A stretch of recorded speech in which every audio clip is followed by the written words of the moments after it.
Merci Monsieur Eschiman. Quelques mots sur cette délibération relative à l'occupation de la halle Flachat. D'abord, pour rappeler que c'est l'un des très beaux bâtiments que compte notre ville. C'est un bâtiment d'une grande qualité auquel les Agnérois, et notamment, naturellement, les Agnérois du quartier Bac-Bécon-Flachat tiennent particulièrement, auquel ils tiennent et sur lequel, évidemment, les Agnérois et notamment les riverains ont naturellement un certain nombre d'idées quant à l'occupation de cette halle et à la destination qu'on pourrait lui donner. En l'occurrence, je voudrais d'abord vous dire qu'il ne s'agit pas forcément de donner des leçons.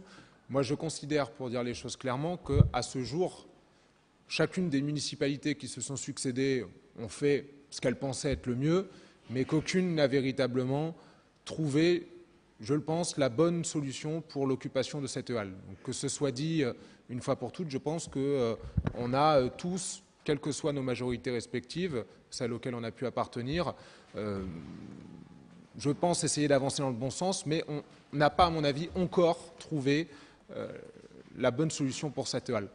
Néanmoins, ceci étant dit, il y a quelque chose qui m'interpelle dans ce que vous venez d'affirmer à l'instant, puisque vous nous faites voter une convention d'occupation de la halle Flachat et vous nous dites on va consulter ensuite les habitants. Moi, je suis désolé, mais il y a là quelque chose de contradictoire. Dès lors que la convention d'occupation sera votée, je ne vois pas sur quoi vous allez consulter les habitants, puisque le projet sera existant, il aura été voté, il y aura donc un contrat, puisqu'une convention c'est un contrat, qui aura été conclu. Donc je ne sais pas sur quoi vous allez consulter les habitants en dehors éventuellement de la couleur des bacs ou de la couleur de la porte d'entrée, mais je ne suis pas sûr que pour le coup, sur le plan de la méthode notamment, ce soit satisfaisant.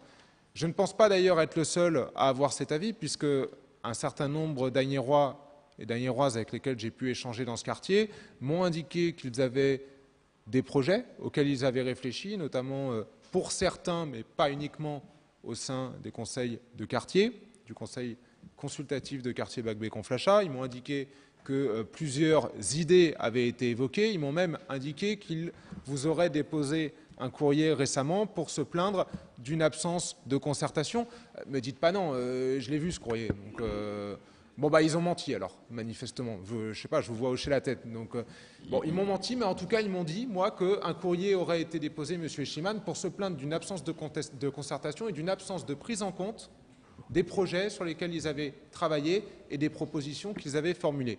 Donc, je regrette un peu que sur l'occupation de cette halle, qui est un bâtiment important, il n'y ait pas eu une véritable concertation préalable avec l'ensemble des Agnérois et des élus de l'opposition, l'ensemble des riverains concernés notamment, parce qu'encore une fois, c'est un bâtiment de qualité.